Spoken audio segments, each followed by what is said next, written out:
if you Google me and you read up about me and you read of all the incredible things that I've been able to achieve as an entrepreneur, which by the way, I don't live on that side of the spectrum. I live underneath the water, hustling all day. So what you read and where I am mentally and physically, worlds apart. But none of it would be what it is if I didn't have her picking me up off the floor when some crazy shit goes down. I'm cursed with ambition as an entrepreneur. Hi everyone, I'm your host Rohit Bhargava, and you are listening to episode 178 of the Startup Playbook podcast, a weekly podcast series where I sit down with successful tech founders, investors, and operators to unpack their journey, lessons, and insights to help current and future entrepreneurs. The voice that you heard a little bit earlier was that of Tobi Skovron, the co-founder and CEO of Creative Cubes, and our guest for this episode. He started his first business, Petloo, with his co-founder Sim, who is now his wife, and a $20,000 loan from his father-in-law. They grew that business to $10 million in ARR before eventually being acquired by PetSafe in 2012. Despite their success, however, it wasn't always a straightforward journey with many bumps along the road.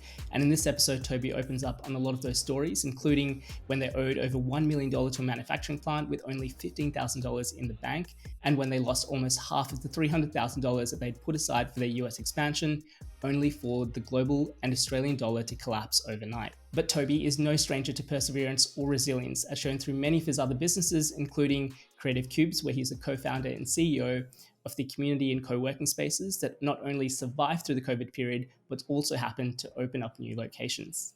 As Tobi mentions in this episode, part of getting out of sticky situations is not just having the resilience, but also having the right plan. And that is made so much easier when you have the right people around you, which is why I'm so excited to have the team at Sender be a partner of this show. Sender is the OG startup accounting firm in Australia, catering to all stages of your business life. When you're busy running your business, you don't always have the time to do your own books or manage your forecast, and so you can fully outsource your finance function to help you give back the time and resources you need to do what you do best, which is growing your business. They have a dedicated focus on founders, funders, and startups, and have an experienced team that can help you with everything from managing your tax to balancing your books to even helping with your exit strategy. I trust and use them with all of my businesses and can't recommend them highly enough. To get in touch with Gareth and the team, head over to sender.com. And for anyone who's been following this podcast for a while would know that many years ago, I was involved with bringing a B2B SaaS accelerator program to Australia.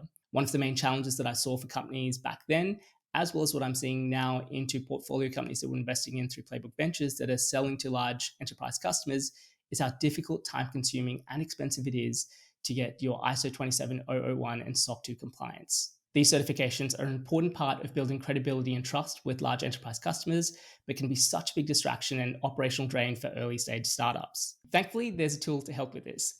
Vanta helps companies get and stay compliant by automating up to 90% of the workflow required for the most in-demand compliance frameworks. And with over 300 integrations, you can easily monitor and secure the tools that your business relies on. There are over 6,000 fast-growing companies that use Vanta to manage their risk and prove security in real time. To watch Vanta's 3-minute demo video or to speak to a local team member, head over to vanta.com/playbook.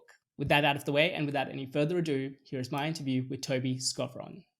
Hi Tobi, welcome to the Startup Playbook podcast. It's been a long time in the making, so I'm really glad that we got you on the show today, but great to have you on. Mate, it's a pleasure and a privilege. So Tobi, obviously we've known each other for a couple of years now, but for those people that maybe aren't as familiar with you and your background, do you want to share a little bit about your story and what got you here today? Yeah. Tobi Skovron, born and raised in Sydney. 2003, at the age of 23, I've had a summer fling with a girl that's lasted nearly 25 years and found myself moving to Melbourne in 03. Or maybe not 25 years, 21 years. And I guess my coming out party as an entrepreneur was I bought Sim a dog. That dog's name was Subi. And Subi needed to go to the toilet the most inconvenient of times. And Sim just said, Tobes, we need to patch your backyard on our balcony. And that was like the light bulb moment for me. And within, I reckon, space of 5 minutes, I had written the business plan in my head. I knew exactly what I needed to do. Went out and built a product, branded it up called Petloo, Petloo. It's exactly what it sounds like, dog toilet. And scaled that from a $20,000 loan into annual revenue business of about 10 mil, sold in about 160 countries globally. Had my first exit in 2013 to one of the biggest companies in the space in the global pet industry called PetSafe. and stayed on to be their vice president of commercialization. Great company. And was working out of a co-working space in Santa Monica, California, where Travis Kalanick, who founded Uber, and Evan Spiegel, who founded Snapchat, and a whole bunch of incredible entrepreneurs became my tribe in this co-working space, which was the old Google headquarters of Santa Monica, or Los Angeles in Santa Monica. Google moved out. This guy took over the building. It was a 4-story building with a rooftop deck, Wi-Fi'd up like crazy. We had all the cool gadgets that Google had left behind. And I really felt like I belonged. I felt like I was around like-minded professional people. Admittedly, Evan and Travis were running circles around me, and fell in love with community, fell in love with how you can do some really great things when you're surrounded by like-minded professional go-get-em people. And so after my second exit in 2016, my wife and I decided to come home with our 2 girls, Maddie and Harper, and our 2 dogs, Subi and Cooper, who are no longer with us. We have Harlow and Kauai now, but came back to Australia, and Sim's like, what are you going to do? I said, I'm going to do my own version of what was called ROC, Real Office Centers. And I'm going to call it Creative Cubes, partly creative because everyone calls me, oh, dude, you're quite creative. And part Mark Cuban, which kind of fell into cubicle, or Mark Cuban, cubes, but cubicle being the play on office cubicle. And really today, Creative Cubes has 5 sites open, 6 under construction, and we're in discussions to acquire another 5 sites here in Victoria and then scale New South and Queensland. And so today I serve as the CEO of Creative Cubes. Love it. Obviously, such a fascinating background and so many different threads that I want to pull on. But maybe one thing that I'll pick on is that you kind of mentioned that when you were at the ROC co-working spaces and surrounded by other entrepreneurs, you felt like you belonged. Mm-hmm. I want to go back to early in your journey where I believe you studied podiatry for a while. You've done your research. I have, which, I'd love to kind of like maybe understand a little bit about what you were doing there. And again, from what I understand, you tried to launch a sneaker business at that time as well? Didn't actually get there. So wildly passionate about shoes. If you come to my house, which I'd love to have you over one time, I think you would, a room probably as big as this, floor to ceiling, full of sneakers. Love it. And talk about wanting to belong or trying to figure out who you are. A lot of my friends growing up became doctors, lawyers, surgeons, dentists, work for the family office, like really big titles, really prestigious sort of stuff.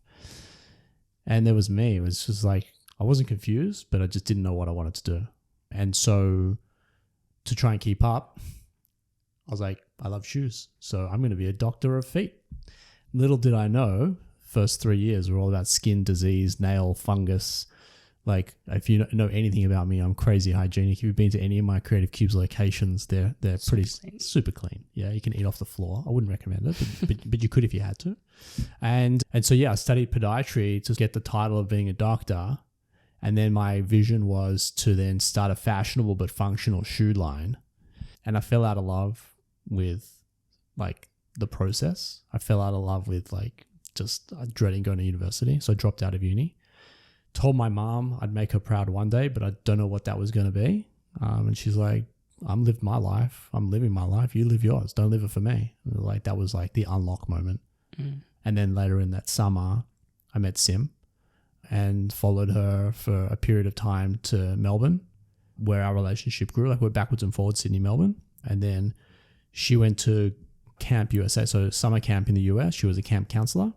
And so we decided, okay, cool. It was fun while it lasted. All the best in North Carolina.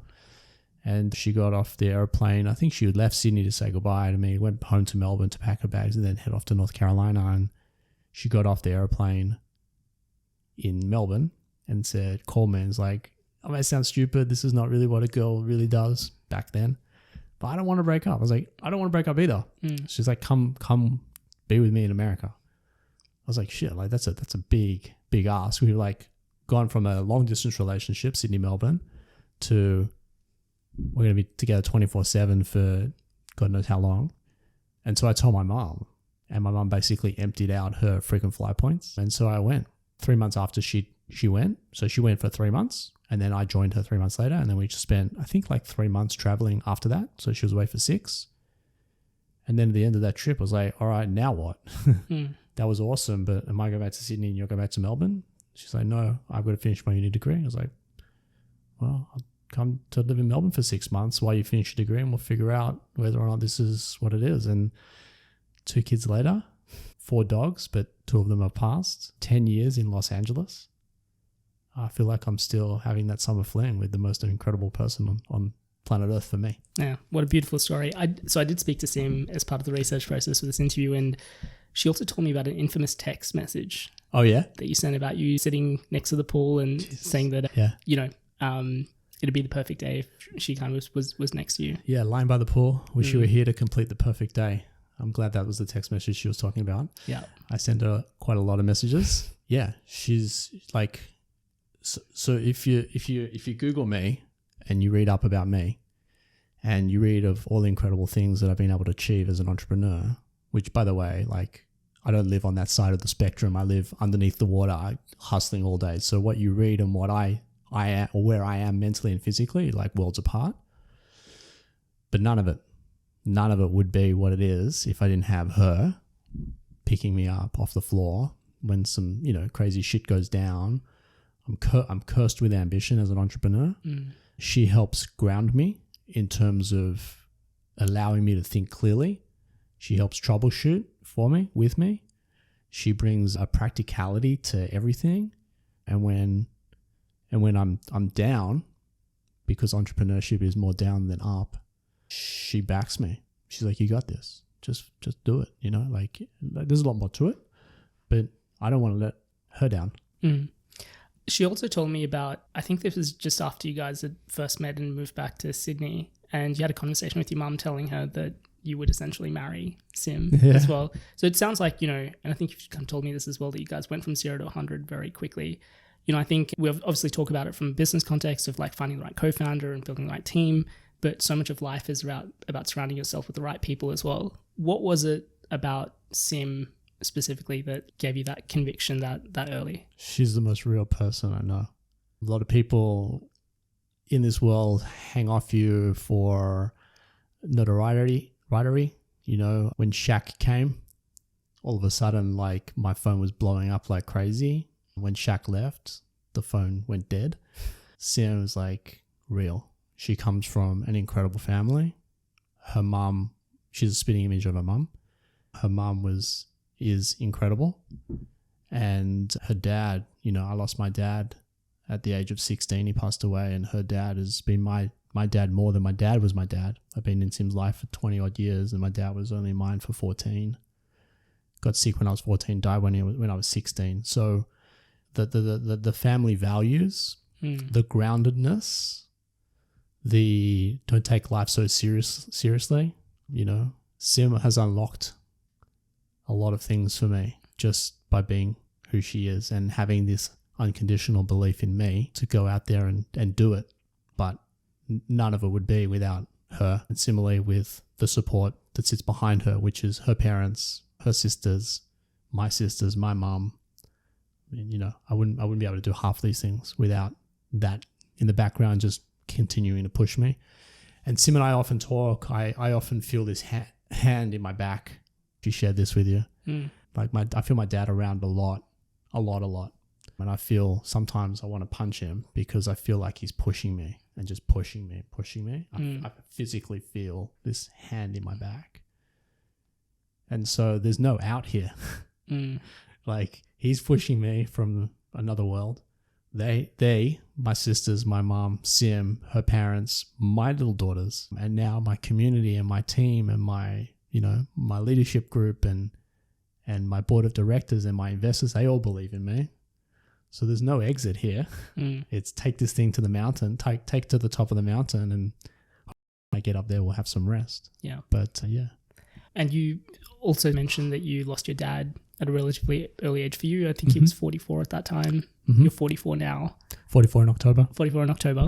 Very close. Yeah. Everyone that I spoke to as part of the research process obviously referenced your dad and kind of like, you having to step into that role and be the protector, but obviously how important those sort of family values are for you around those sort of things. But given what you've experienced with the loss of your dad around a very similar age, how does that sort of shape, or how has that shaped your view on life, world, business? Yeah, you know what? Like full gloves off here, like it's hard and I'm tired, but I'm happy, but I'm tired. My childhood was indirectly stripped of me or stripped from me when all my friends are out there doing things that normal teenagers do. I wasn't because on my dad's deathbed, he's like, you need to look after the family. You need to be the man of the house. Those are the words that he used. And I wore that, I owned it. I leaned into it. And I said to my mom, it was a really hard conversation actually, but I've said this to my mom a couple of times. The first one was the hardest. I was like, I'd do anything to have dad around, but I wouldn't be who I am. And I love who I am. And so those are the pills and the swords that I had to fall on, or the pills I had to take and the swords that I had to fall on to be who I am today. And while I would do anything to have him here, I probably wouldn't be sitting here in front of you as the same person. Maybe I'd be a better person, maybe a different person, and equally be as proud. I love myself as much as I do now, but I love who I am. I love who I've become. I love the values that have been instilled on me. I love the responsibilities that I have. And I feel, I guess my role as the CEO of Creative Cubes is no different to the role of dad at home or husband or son or brother. I feel like I want to protect. I feel like I want to protect my Creative Cubes community from being involved with people that are rat bags. So those people don't exist in Creative Cubes. We just don't allow them in. I feel like I want to connect people to enable them to do their best work. I feel like I want to enable my daughters to be able to do their best stuff. One of my daughters is an incredible singer and I guess like artist in terms of theater and dance. Maybe not less on the dance, but more on the singing. The other one has no idea, but she wanted to play soccer. So we went out and got her the best equipment so that she could do her best work. I think that's all in my head, but yeah, it's a lot of people that have experienced it have either gone to the dark side. More people go to the dark side than the positive side. And for me, it was like, this is why I'm here. I'm here to enable people to do their best in whatever department that they're in. And I feel this father figure responsibility, and it's a curse. Like it doesn't feel like a blessing. Most of the time it feels like a curse. That's who I am. That's who it is. I do want to come back to the curse bit because I think that's super interesting. But, obviously fast forwarding 20 years to today, I know, knowing you how I know you, I don't think that you would feel like you've made it. But I think that there are a lot of at least data points along the way of you vindicating a lot of your kind of decisions through that process and kind of who you've become and everything that you've achieved. But going back 20 years when, you had just moved to Melbourne with, from what I understand, very little money at that time. You took a loan from your now father-in-law to start Petloo as well. And as you said, not really feeling like you belonged. That must be a really difficult thing. And I'm sure that a lot of people listening to this and a lot of people in the space in general feel like they don't really belong in that process and don't really have those data points to prove to other people and to themselves in a lot of ways. Any advice or like what helped you kind of get through that period? Yeah, so like again, this is all sim enablement, right? Ego gets in the way a lot. Yeah. And I, coming from wanting to be a podiatrist, that's ego. That's ego driven. That's not who I am. That's me just trying to keep up with everyone else and pretend to be someone that I'm not.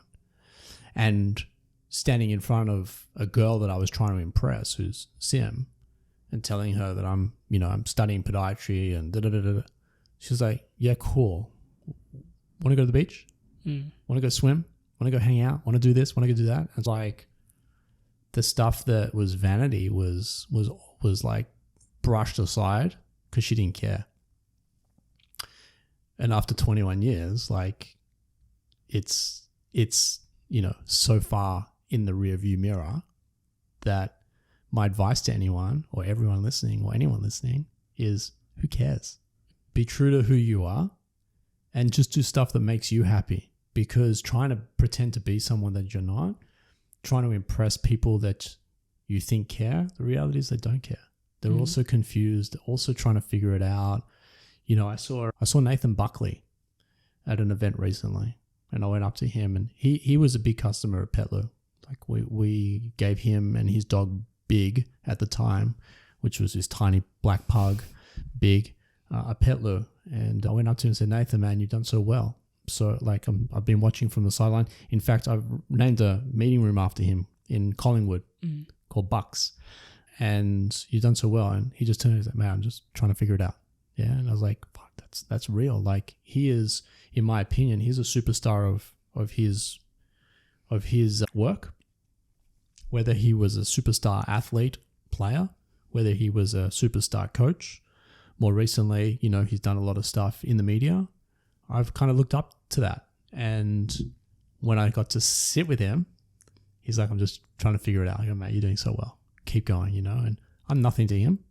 But him hearing those words, he was like, thanks, dude. Like that probably means more to him than, some celebrity coming up and having a photo or having a photo of him somewhere in the media.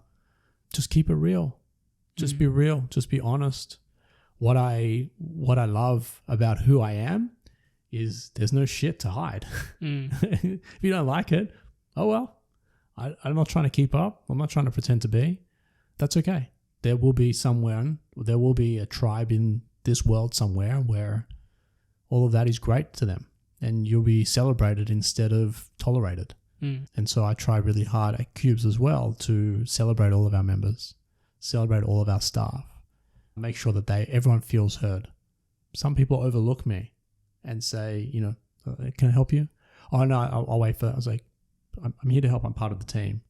And then later on, they find out that I'm the CEO. They're like in shock. But I don't go in there going, hi, I'm the CEO. Can I help you? I just go, can I help you? And so I like the idea of just being real. I've got nothing to hide. Some people are very strategic in their approach. I'm not. My only strategy is just to be raw and real. Love it. Again, so many different threads to pull on, but maybe kind of shifting gears to Petloo. What was that? Obviously you spoke about the massive rise of the business to kind of 10 mil recurring revenue and eventually an exit. From what I understand, when you initially launched that, e-commerce wasn't really like a big part of that business, and you were going essentially door to door to try and sell a lot of this. I literally was door to door. Yeah. Again, do you want to share a little bit of what that sort of initial stages of getting Petloo out there look like? Yeah. And especially when you've got the pressure of, doing it with your partner at the time and taking money from your father-in-law. My girlfriend's father. Yeah. Who wasn't my father-in-law at the time of the launch. He is now. So a couple of things there. I actually ended up somewhat snookering myself a little bit because e-com wasn't around in the early 2000s the way it is today. And so when I transitioned from selling retail in retail stores, I thought it was a brilliant business model, by the way. Like, they're going to pay me a sum of money to put my product on display in their shop that thousands of people walk past every single day. That doesn't make sense to me. But equally, I understand the equation on the other side is that that he who does the least amount of work makes the most amount of money. So I remember selling into Pets Paradise in Chadstone, and we were doing like big volumes of product through there because fashion capital of the world is never a dull day on the weekend, and my product was in the windows at those stores. And as e-com started to rise up, my retailers threatened to boycott me. Like, you're going to sell online? We can't compete with online. So we have a no online policy. If your product is sold online, we won't stick it in our store. And I managed to kind of be Switzerland on it, going, the e-com doesn't serve the Chadstone customer. The e-com and this isn't Pets Paradise Chadstone as a call out. This is just an example that might resonate with your listeners. But it's like the e-com serves, Tokyo, Japan, where products are not in pet stores, but problem exists and solution is here. And so I was able to get around it that way because I'd built up thousands, I think several thousand retailers before e-com came through. And then I got a call from Amazon saying, we've been watching your product sell through our marketplace. We want to buy direct. And then you go into the whole MAP, manufacturers advertised pricing. This is a long time ago, by the way, just racking my brain. The online retailers in the US had to abide by MAP. Here in Australia, I can't tell them what to sell it for. They could buy it from me for $100 and sell it for 20 cents. It's illegal for me to price fix in this country. Whereas in the US, they have MAP pricing, which is like a middle ground of you can't sell below this number. Mm. So yeah, but I was literally door to door. I remember one of the best stories I could ever tell was I flew to America. My sister-in-law, Nicole, was living in New York. And she's like, you need to get Petloo over here. Let me be part of the North American expansion. So on one of my visits, I took a Lou with me on the plane in a box. I got to New York and long flight from Melbourne to Sydney to Los Angeles to New York. It's a hell of a ride. Yeah.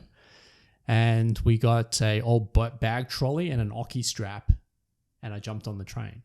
And we went down to... She's like, between these two stores, I was like starving one day. I was like, between these two stores, there's actually a bagel shop. We'll get you a lox, which is salmon, smoked salmon bagel. Let me look after it. So I grabbed the Lou, put it next to me. I sit down. Nick goes and orders for me. And this guy walks in and he looks at me. He looks at the Lou, looks at me, keeps walking like he's in like this daze. He looked homeless. And I say that with absolute love and respect, but he looked disheveled and yeah, like he'd literally come in off the street. And he walked into the counter. Anyway, he orders his food. And in New York, you know, space is a rarity. So this guy almost sat on my lap, sitting at the counter next, or the table next to me. And he's like, hey, what's in the box? You know, like this abrupt New Yorker. And I'm trying to have my sandwich. I'm like dehydrated and I'm jet lagged. And I'm like, oh, it's just a product from Australia. Like really just palming him off. And kept harassing me to the point where I finished my bagel and I grabbed the Lou and I dumped it on the table in front of him. And I started selling him. Literally like cold selling him. And he was asking all these incredible questions. And in the end, my call to action was, do you want to buy one? He's like, not really. I was like, yeah, fucking yeah. He goes, but I'm the president of United Pet Products. I'm United Pet Group, UPG. I was like, what? He's like, yeah. And this guy's name is Mark Stern. He sold in 2005. He sold 80% of the business for 100 and something million.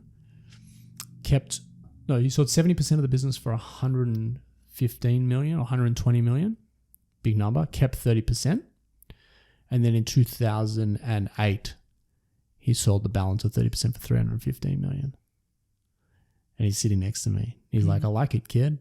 I was like, really? He's like, I want to help you. And he put me under his wing.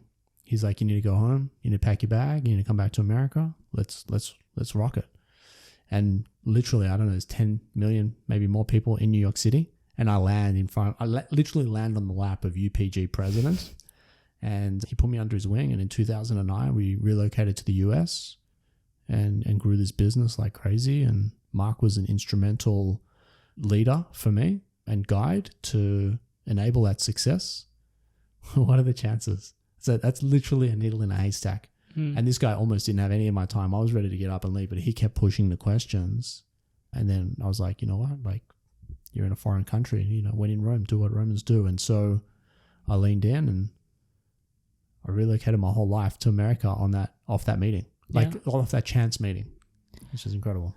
And I've also heard a story about how the move to the US didn't go that smoothly as well, especially with just macro things kind of going on at that time. Yeah. So Mark says to me, Toby, like, you got to relocate. This is the NBA. This is the Premier League. Yeah. Stop playing little high school basketball down there in Australia. Equivalent.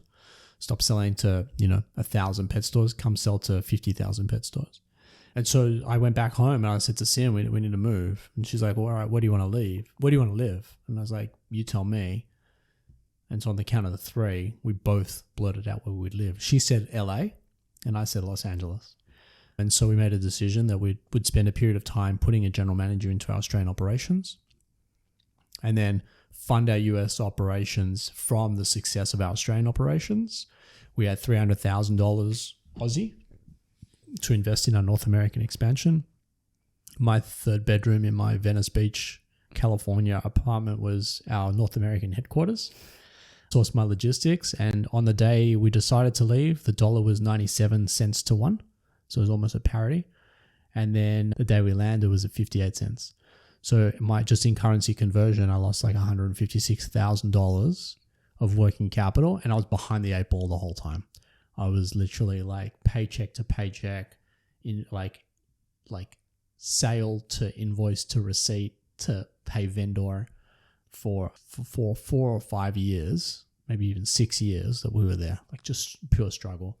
And Sim would eat cereal for dinner because we didn't have any money. I find her doing that sometimes still to today, which is ironic, but we're still back in that struggle. Like we've gone all in on cubes, and the cost of living today is crazy, and I've got kids and a mortgage and all that sort of stuff. So we're pretty much paycheck to paycheck at the moment as well, despite the success. But I suppose enterprise-wise, there's incredible value that's been built. Hopefully one day we liquidate it or create a liquidity event to enjoy it. But right now, we're back on those equivalent Petloo days.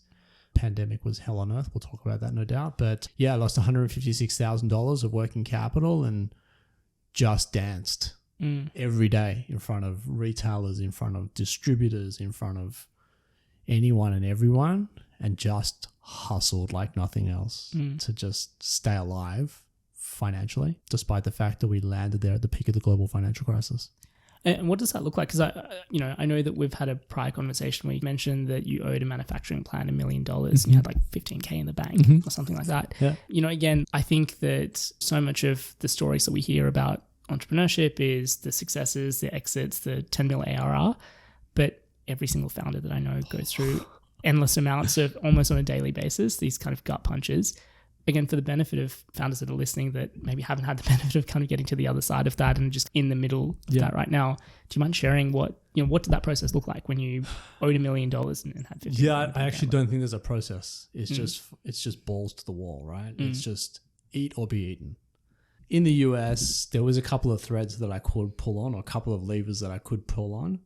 So I could give early pay discounts. We don't do that here. It's not very cultural here to, hey, you pay within the 7 days and I'll give you a discount. Yeah. In the US, it's like, do I get a discount for early pay? I was like, isn't that standard business? And just pay on time. But there were threads like that I could have pulled, which end up hurting your income because you're giving the discount away. But eventually when you've got your price rises and all that, you bake all of that stuff in. Equally, try to push people into full container loads or FCLs of product. So if you do this FCL, there's a 15% discount. You have to prepay it at port instead of on landing or bill of lading or whatever. So there's a whole bunch of stuff, but there's no strategy. Yeah, it's like we're in trouble. In fact, I remember walking in on that day and I said to Sim, "We've got no money." And she goes, "What? What do you mean?" I go, "We've got no money. I owe the plant this, and I have this amount in the bank. I thought I had more." And she's like, "What are you going to do?" I go, "I don't know." And then she just basically said, not basically, we laid out the plan and I just went and executed it and pulled the money in. I danced a bit I paid late at the plant. I was in transit or just dancing to just buy myself time. I don't know how. In hindsight, I don't know how I did it, but you just have to do these things. And so you've got to treat the business like the baby. Yeah. The baby cannot suffer. The baby cannot know that there's no food in the fridge. But when the baby cries, you need to feed it. Or when the baby shits itself, you need to clean it, And so the business is the baby, and it just has to be this precious thing that nothing can affect it. Nothing. And so we treat Creative Cubes like protect the baby is what we always say to each other, protect the baby. And there's definite challenges in entrepreneurship that rip people apart. But so long as the baby doesn't get affected, baby can grow and baby can go on to do amazing things. But the second you sort of mess with the baby, I've seen it too many times. Doesn't work. Yeah. So full court press to protect the baby, and everything outside of that almost doesn't matter. There's sort of like no rules at war. Let's just get home safe. Definitely. You kind of referenced how big of an impact being in the co-working space at Rock was, and particularly being around, as you mentioned, like your people and kind of feeling like you belong. How much of being around the early sort of Uber Snapchats of the world shifted your perspective on what's possible? Yeah, I think if you look at Uber as an example, they had a very clear vision. Travis was a bull at making sure that they succeeded. And Travis had no issues doing what he needed to do in order for that thing to succeed. I think if you step back from that and watching that unfold in front of you, or at least parts of it, because a lot of it happened behind closed doors. Those closed doors happen to be closer to me than the camera right now. And I'm not privy to those sorts of conversations, but then being able to sit with the guys at lunch and just understand what the headlines were saying, and then understand what was really going on. Like there's nothing sexy and cool and fun about it. I run Peloton every single day, and I train with a girl called Jess Sims, and Jess Sims framed it up for me, which is why I think I'm addicted to it. Instead of why is this happening to me when shit hits the fan? You got to reframe it to be, why is this happening for me? And you've got to frame it to the positive, no matter how dark and bad it is. I think you know and appreciate how bad times were in Victoria during lockdowns. Selling digital stuff or selling stuff digitally was probably boom time for some of these organizations. I remember speaking with Gabby and Hezi Leibovich. They sold Catch of the Day to Wesfarmers, and he was so distraught during COVID because the value of that business seemed to have gone up quite significantly. I think it's a bit of a different story today. And he was upset that he'd sold for a massive number, but the valuation of that asset had just peaked through the global pandemic. For us that are not digital, we suffered and we got hit, right? And that whole time I was like, it's okay. We'll find our way out of this. It's okay. Like, this is happening, and oh my God, it hurts. And I had massive resentment towards how the state was being run. And I don't want to get political because I don't have a political bone in my body, but the way in which we were treated as human beings was woeful at best. But I stayed optimistic. And I remember saying to, George Garth and Gav Fernando and Sade Mazio, I was like, hey, I'm cool going down so long as we all go down together, because I think one of my biggest strengths as an entrepreneur is speed. And if everyone goes down at the same pace, I reckon we can run out a lot faster and get a lead on everything. So as an entrepreneur, I was really excited about this moment in time because I felt like I could defy the odds and at the very least outpace anything else. But it was hard. And I don't know where it's this intrinsic internal light is always on, glass is always half full inside of me that just gets me through. But it's there. And I think that's one of the biggest things that I learned about myself during that moment in time is, you can try and suffocate my business. You can try and suffocate, no one's intentionally going out of their way, by the way. Maybe they are, but it wasn't a personal vendetta against Tobi and Creative Cubes. It was global pandemic, right? You can try and do all these things that make it hard for me to run a business, but you can't change me. You can't take away who I am. And when all this said and done, Jeff Harris, who founded Flight Center, is a major investor in Creative Cubes. He used to call me every Sunday during lockdowns. Son, I got you back. Just keep going. This will pass. Be ready. Keep training. Keep working. When these gates get open, he goes, you're going to fly out, and away you go. He just had this belief. And he started Flight Center at the peak of the Gulf War, when no one was allowed to travel. He starts a Flight Center business or a travel business. So we've been here and done it before, maybe not to this degree, maybe not in this swim lane, but everyone seems to have gotten through and done their thing. My parents used to pay 17.5% interest on a mortgage. Like, that's just bananas. Admittedly, their mortgages were only, $100,000, but they got through. They got through. To maybe highlight this, I don't know if you remember, but during COVID, when I was at AWS, you did a session that Rachel Newman and I were facilitating around just helping businesses get through COVID. And, we were racking our brain to go, who are businesses that are really affected by this, and how do we get in founders that are talking through how they're going through it. And remember it clearly. Yeah. And I was like, we said co-working space, obviously, the most impacted, to a large extent. Worse than that. Worse than that. Essentially, going to zero overnight, where your whole thing is about bringing people together, and the world is telling you have to be apart.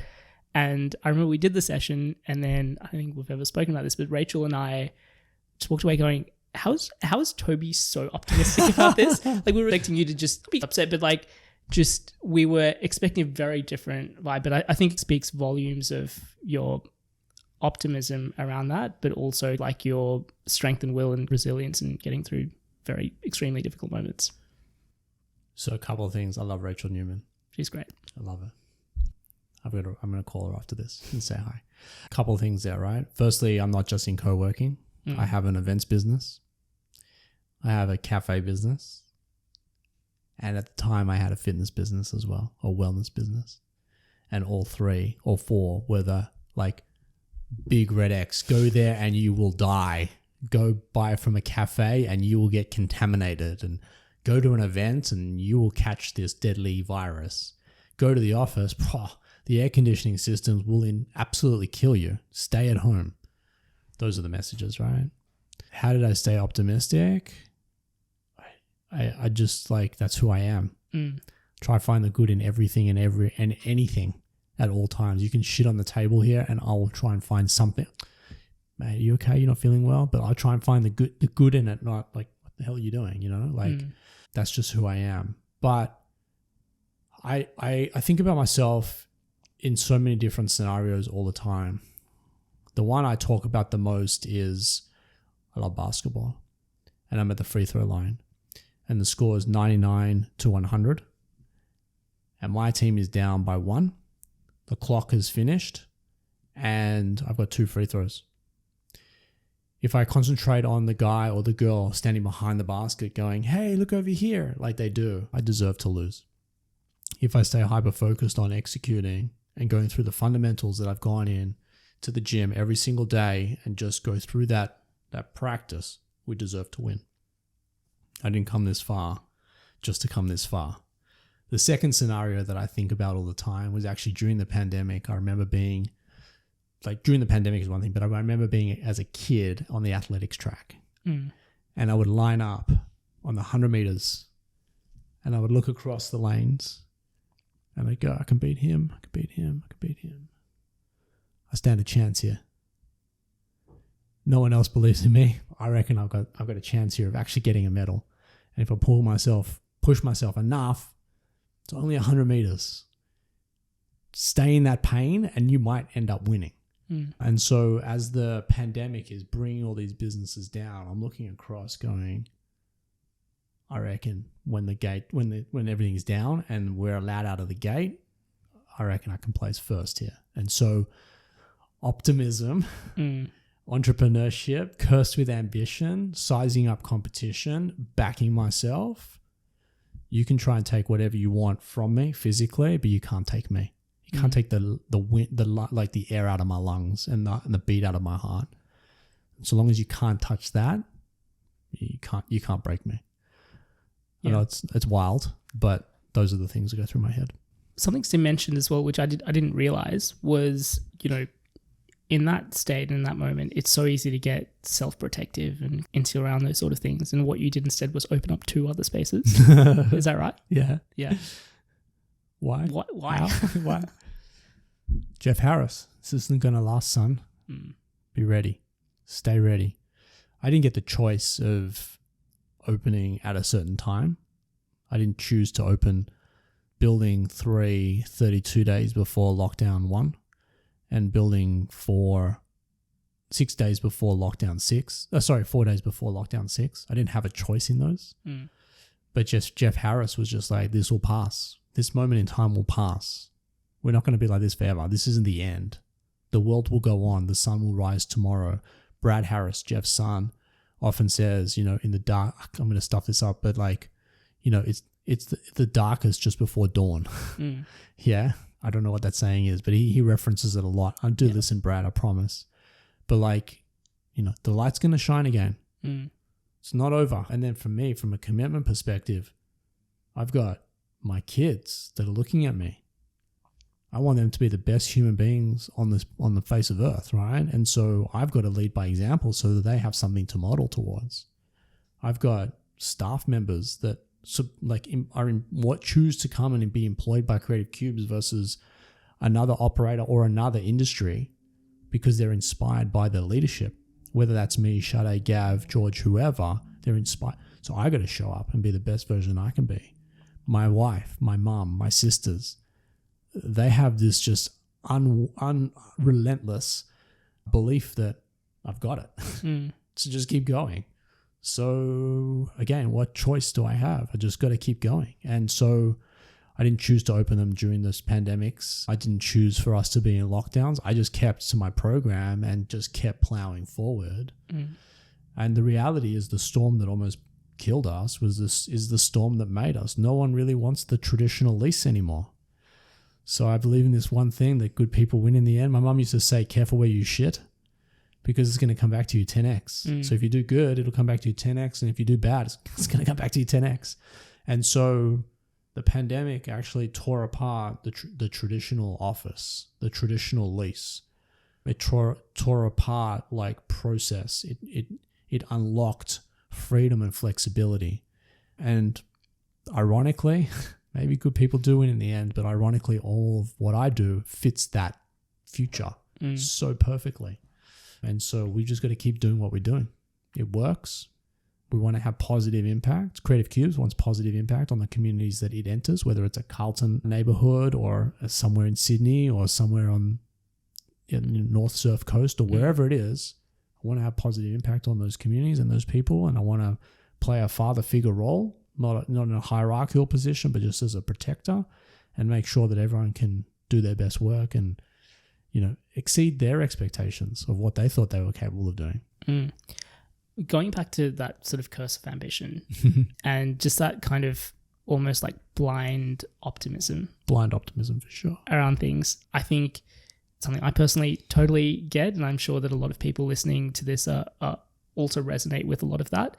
The challenge can be, especially around extremely difficult periods, of how do you convince your partner, your team, investors to kind of follow you around those sort of things when all of the data signals, everything is kind of exploding around you. Again, any advice on like how, obviously it's just inherent in who you are. How do you translate that to those people around you? So we are a data and science-led business. So in terms of everything exploding around us, not I feel like things are saying the opposite. They're actually supporting our case. Maybe not as bullish or as fast pace as I'd like it to be, but actually the data supports what we're doing. Now, during the pandemic, I painted this picture for my mom, which was I bought the best surf equipment you could possibly buy. It's aerodynamic. It keeps you warm in the coldest of temperatures. I've got solutions for this. I've got this equipment for that type of surf. And I show up to Bondi Beach, where I was born and raised, and the local laughs at me. He's like, there hasn't been a wave here in 6 months. What are you doing? And I've spent millions of dollars on all this equipment. I was like, yeah, but there was. When I was growing up, there was waves here. But we haven't had one for 6 months. There'll be waves here again, right? And maybe that wave is a little bit too far out right now, and it's not like flowing, but there's a wave coming. There's this shift. There's this groundswell that's happening in our industry whereby the traditional stuff is no longer relevant. And the traditional players, and I'm hoping that like I have been for my sisters and my mom and my wife and my kids, to come in and be that protector of those traditional assets that we can plug in at Creative Cubes and activate this whole hospitality layer to the commercial environment that actually brings the people back, and gets them excited about however much time a week they want to spend in the office, but delivers them happiness while they're in the office. And so the data supports everything that we're doing. We're not like, I'm not going outside and going, the sky is pink. And you're like, it's clearly blue. I'm not saying you're right, it's clearly blue. And I'm not just saying it's pink for the sake, like the data supports that the sky is blue. The data supports what we're doing is accurate, but maybe the wave hasn't truly risen yet. But there's definitely groundswell to say there's a momentum here that's coming. And flexibility and autonomy and the ability to work local, be local, live local and play local is really on point right now. And I worry about what the CBDs will look like in my kids' generation, because I think that they're not relevant at the moment, and I'm not sure how to make them relevant. I think for anyone that kind of knows you, I think you've got this like really interesting balance between being hyper competitive and wanting to win, but caring deeply around like how you do it, but also taking care of the people around you. Mm-hmm. You know, I spoke to Louis, who, you know, is on your team and has been on your team for the last 18 months. And one of the things that he mentioned was like one of the very first conversations you had with him was, you know, we run, we don't walk around here. But also I think he said in his first week, you went up to him and said like, hey, how's it going? And he was kind of giving you a bunch of things about like how things are going at work. You're like, no, I really want to like what's going on in your life. Tell me what's going on in your life. How do you, again, think about balancing that from a leadership perspective of pushing your team and achieving everything you want to achieve, but again, keeping people at the core focus of that? I want to win. Make no excuses. I make no apologies. I want to win. I want to win, but so bad. But I want to do it in a way that has high integrity. It honors the people on the team. I want to play team ball. This isn't golf or tennis where it's all about the individual. Louis has some incredible strengths that sort of complement my incredible weaknesses. And I'd like to think the same in reverse, right? But together we make 100% in both departments. I make this joke with Sim that I'm incredibly funny and she's not, but together we make up 100%. She would argue that she's more 97 and I'm 3, but that's fine. We both make 100%. And so I was speaking to Gav Fernando, who is a co-founder with me at Creative Cubes, and I was on the phone to him and said, dude, I just want to play team ball. If you're scoring 40, I will clear the decks and get out of your way, and I'll sit on the bench and cheer you on. I don't need to score 40. If you've got the hot hand, I want to give you the ball every time down the court. Also, there's certain things that he or she can do that I can't, or I can, but my execution's at 80 and theirs is at 97. Well, give him the ball and get out of the way, right? So I'm very team to the core. I want to celebrate my team. I want to celebrate who they are. I don't want them to be like me. I want them to be like them, because that's what makes Creative Cube so special, that individuality. I just met our new head of finance 2 hours before I arrived for this podcast, Keith. And I said to him, we didn't hire you to tell you what to do. We hired you so you could tell us what to do. And so I'm all about celebrating people. I'm not seeking toleration. I'm seeking celebration. I don't need to be the hero on the team. I'm happy to carry the towels and pour the water. But equally, if you need me to do something in my department, I'm going to show up and be the best I can be. And to dive a little bit deeper on that, I was saying to your co-founder here earlier that, you know, health and well is something that's really important to me, and I become more like invested and more relentless with it the higher up the mountain that we climb. Because what took me from 0 to 10 million in Petloo is not going to take me from 10 million to 50 million with Creative Cubes or 100 million with Creative Cubes. It requires a different set of skills to climb that mountain. But the fundamentals should remain. Yeah. And so it's important for me to be able to take care of myself on a regular basis. I have the Peloton shred in my house with weights and a TV and all the equipment. And I'm there 6 days a week, 150 kilometers of running a month, 6 to 9 kilometers per session. I do an hour a day. And evening, my kids and I ice bath together, not literally in the same bath, but Maddie will jump in 3 minutes. I'll jump in 5 minutes. Harper will jump in for 1 or 2 minutes. And we do it as a team. And we cheer each other on because it's fucking tough. But I do that for a couple of reasons. One, I've got to show up the next day and be the best leader in my camp. I can't show up hungover. I can't show up half-assed or half-excited. I've got to show up like ready to go. Louis wears sneakers. Yeah. So a lot of people join the company and they're like dressed. I remember Damien, who I saw today in Collingwood. He showed up day one, suit and tie, smart pants, nice shoes. Like, get rid of it. Just be you. Now he shows up in a t-shirt, a blazer, some jeans, some sneakers. He looks professional. He's a lot more comfortable and he's a lot more happier. I don't need him to pretend to be someone. He can be professional without having to, wear the suit and tie. I just want to celebrate people and really where we're going as a group. Like, we're better going together. We're stronger going together. And there's going to be different people that are going to have to take the wheel as we go up. And there's going to be people that are going to have to jump off to lighten the load to get us up and around that corner, right? So very selfless, but I've got to lead by example, because if I'm asking it of them, they better be getting it from me, right, in return. So I don't know if I answered your question, but that's where I'm at. No, I love that. So someone else I spoke to was Steve, who is Steve, yeah, literally your brother from another mother. Indeed. In a lot of ways. One of the things that he mentioned was just intensity around things, but also speaking of kind of fitness, because I think it is so important and something like I'm trying to think about a lot more consciously as well. But he mentioned you're on a 47-week run streak at the moment. Mm-hmm. First of all, again, you've touched on this already, but like, how are you making time or adding these sort of habits and rituals in your place would be helpful for founders to just understand, as someone who's as busy as you are, like how are you making time for that? And again, how are you thinking about how that sort of translates out for yourself, but also for those people around you too? Yeah. So lead by example is the core, right? How do I make time? There's 24 hours in a day. Yeah. And you have to prioritize. I live and die by my calendar. If my calendar has something in it, that's where I am. If it's not in my calendar, then I don't expect me to show up.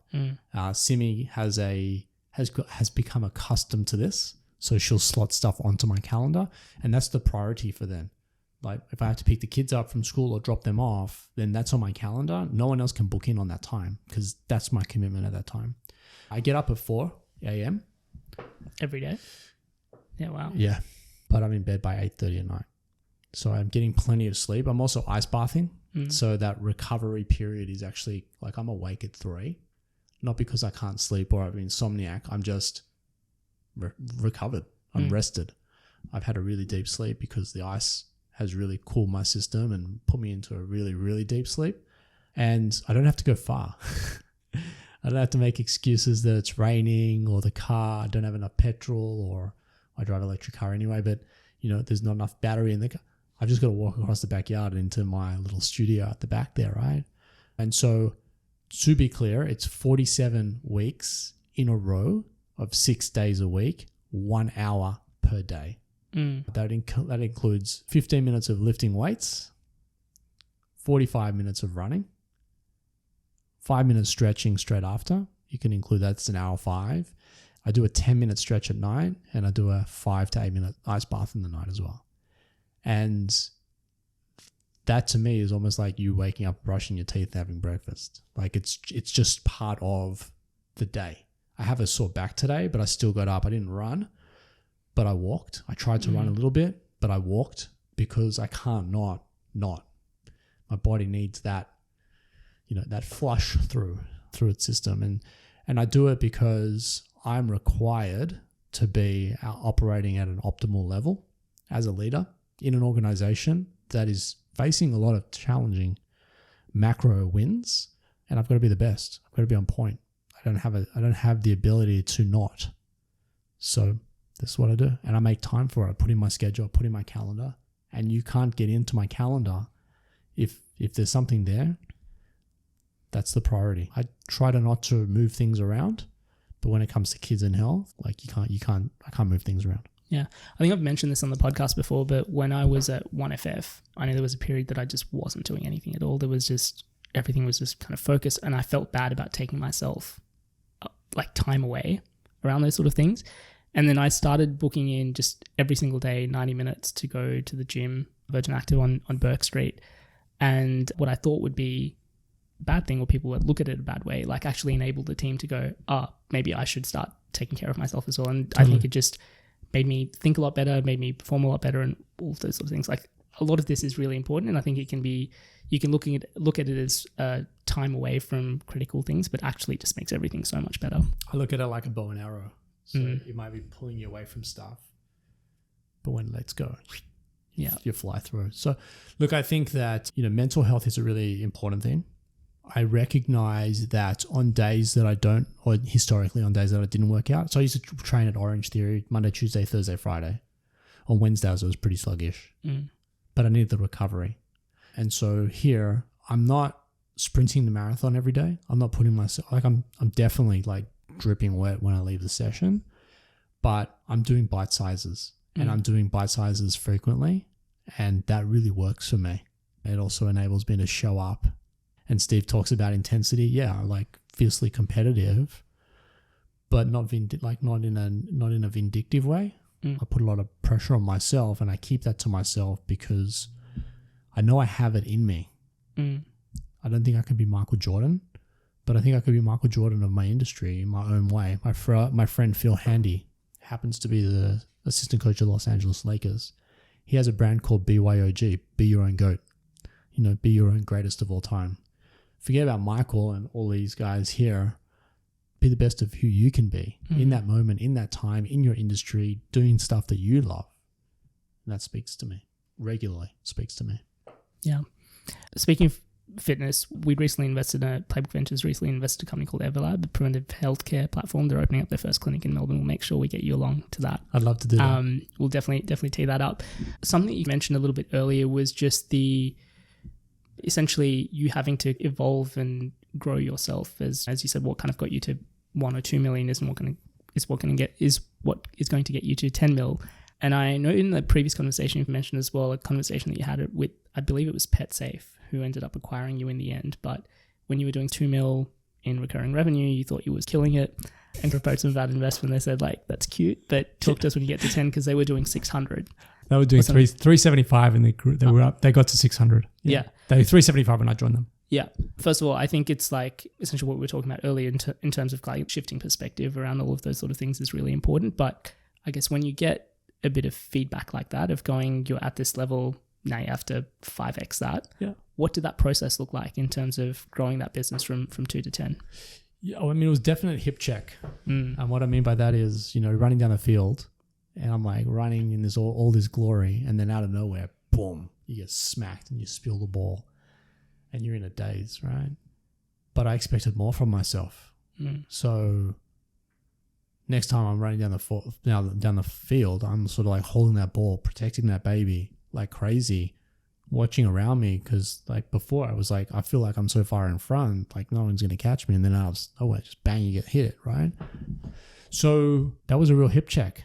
I thought 2 million at the age of 23 was an incredible number until I met Goliath, who was sitting on top of the hill at 375 million. I realized that like I only went over a speed bump. I didn't even start the climb of the mountain, right? Metaphorically speaking. And so that was a reset for me. That was shit.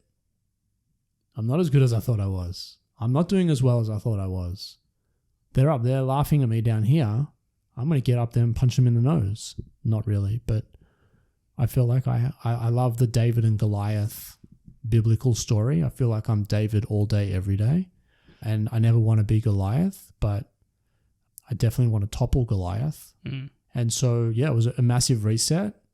It was humbling.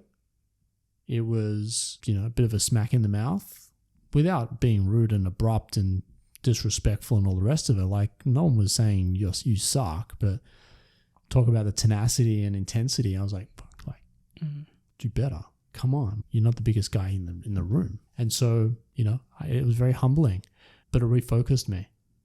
And Randy Boyd, who was the former founder and CEO of PetSafe, they've since sold the business to a private equity firm now, and Randy's no longer involved. But Randy was like, get it to 10. Because I'd love to have you on my team, but at 2 against 375, it's not worth us writing a check. Despite the fact that we'd love to, it doesn't move our needle. I need this thing to move our needle.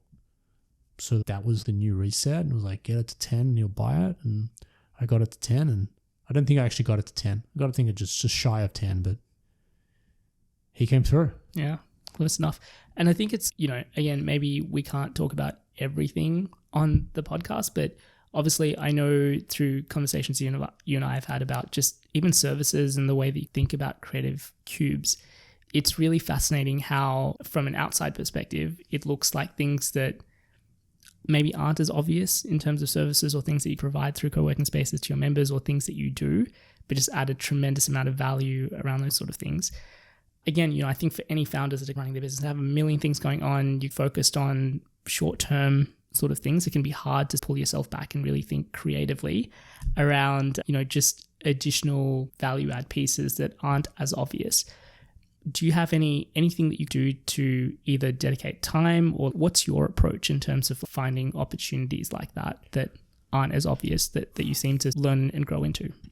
So I had the privilege of working with some incredibly talented people at Salesforce, and I can name names, but here for hours on end because everyone was incredible when I was working with them. And really the Salesforce puts their customer at the center of everything that they do. And I was a proud ambassador for them for many years of what they did. But really the theory at Creative Cubes is pretty much the same. Put the customer at the center of everything that we will do or that we do, and make sure that we're delivering happiness. Sometimes that comes in the way of a Tesla, where we've partnered with Outbound to be able to have our members use Teslas for $50 for the day, and just pick it up at Creative Cubes and drive around, people taking it home for the weekend. Sometimes it's a cup of coffee. Now, I don't drink coffee, but it's important apparently to a lot of coffee snobs here in Melbourne specifically. And so we wanted to make sure that we delivered the best cup of coffee. All of these things are Sade like surmises it perfectly, where she's like, you say out front, I'm going to run up to you. I'm going to tell you what's going on behind you. And then I'm going to repent back behind you, but don't ever turn back because I need you focused out that way, running. Mm. And it's like the same thing for our customer. The coffee's coming. You need to get to a meeting. The Tesla's there. You want to have this, like launch your product. We've got the event space for you. We bring incredible speakers in. We've got some really exciting announcements coming this year. And we've had incredible people historically come through and really inspire. But my member doesn't have to do too much other than just focus on what they love to do. Mm. And we'll make sure everything else is there for them and enable them to do the best stuff. So when I think about it, it's really just put the customer at the center of everything you do. And I think that's the wisest thing I could give, or the wisest words to anyone listening. You need to come last. Mm. Founder, you need to be the last person to eat here, last person to get paid, last person to do everything. But there's a guy that was on our team during the pandemic, Will Fernando, and he just said, it's delayed gratification. My seat is a delayed gratification position, whereas everyone else it's instant gratification, right? Mm. And so, yeah, I think that for us, like, I just want to bring tools, services, and experiences to people to enable their success. And I want them to come to Creative Cubes, and I want to celebrate them for who they are, not what they are, not what company they work for. At the end of the day, you're a human being. And that rides out on, doesn't matter if you're the CEO of Lululemon, who came to visit me from Canada before his staff in Australia moved into our Collingwood site, or the CEO of Porsche Australia.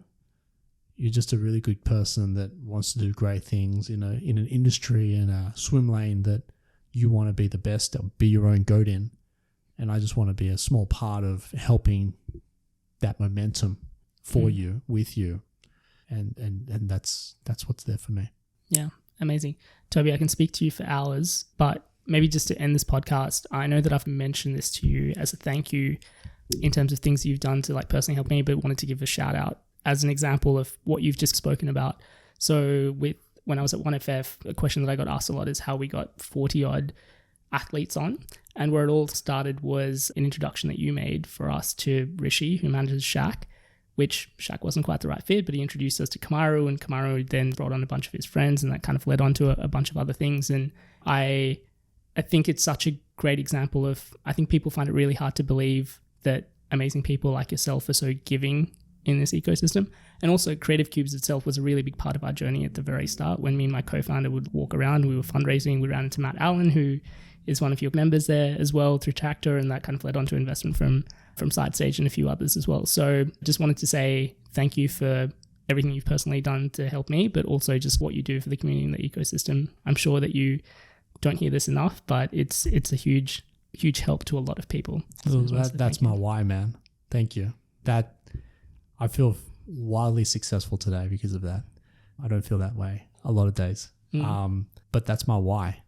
My why is exactly what you've called out, and I'm just grateful to have played a very small part to open a couple of doors to some very big opportunities.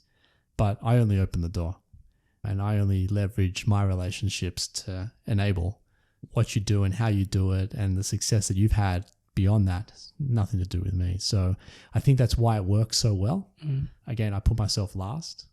I haven't received $1 of commission, $1 of input, a stake in the business. And you were very clear about that. And I spoke to you about that as well. Like I was like, Toby, what can we do? And you were very clear that you said you didn't want anything. Do your thing is what I want you to do. Yeah. And just remember where it came from. And the next guy that, is in your position, and maybe you're in my shoes or equivalent of my shoes, just continue to pay it forward. And hopefully, by the time my kids are of a mature age, the world is a better place because of all this great stuff that we've done, and all the negativity that we've suffered through over the last 3 to 4 years is like a speck in the rearview mirror. And, there's a tremendous amount of people really enjoying their moment in time on planet Earth.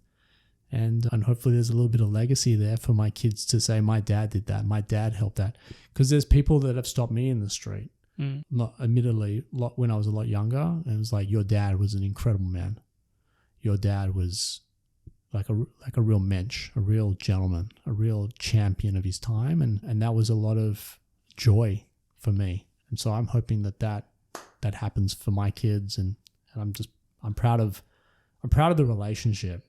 I've gained nothing other than heartfelt like empowerment that I played a small role, and that works for me. Yeah, you're an absolute legend, Toby. Thank you, Once again, thanks so much for coming on the podcast. It's been an absolute pleasure. Thank you. Cheers. All right. Thanks for listening to episode 178 of the Startup Playbook podcast. As always, full show notes from this episode will be available at startupplaybook.co. I'll be back next week with another episode, but in the meantime, if you enjoyed this interview, please don't forget to like, share, and subscribe. As always, thank you for tuning in, and I'll see you next week.